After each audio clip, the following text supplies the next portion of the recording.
Ադրբեջանում պատրաստում են տարբեր սցենարների։ Այդ սցենարներից մեկը եւ ամենահավանականը կարծում եմ այս պահին այն է, որ գործընթացները կշարունակեն ընթանալ այնպես, ինչպես ընթանում են, ինչը նշանակում է, որ Հայաստանը եւ Ադրբեջանը ինչ որ համագործակցության մակարդակի ի վերջո կհասնեն։ Տեսեք, բացվել է ճանապարհը Ադրբեջանի միջոցով դեպի Հայաստան։ Գուցե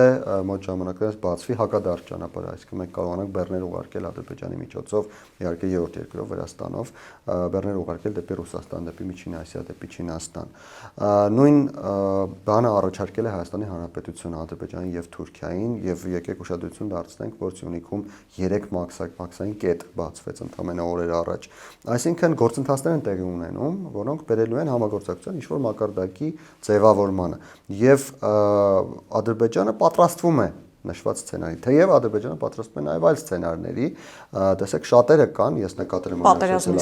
սոցիալական ցանցերում, ովքեր ասում են, որ եթե Հիկմետ Աջիևը կամ Ադրբեջանը այդքան խաղաղասեր են, ինչու համար են անում այլ հայտարարություններ, որովհետև Ադրբեջանում ինչքան որ խաղաղասեր են, բայց նաև պատրաստ են խաղաղություն չհաստատվելու դեպքում այլ գործողությունների, ինչը նորմալ է, Հայաստանն էլ պետք է պատրաստ լինի այն ամենահավանական սցենարին, դեպի ուր գնում են գործընթացները, բայց նաև անկանխատեսելի զարգացումների եւ լավ կլիներ, որպեսզի Հայաստանում էլ տարբեր սցենարային մշակումներ ունենայինք, գուցե ունենք, իհարկե այդ կատվությունը այդպես բացահայտ չի լինում, սովորաբար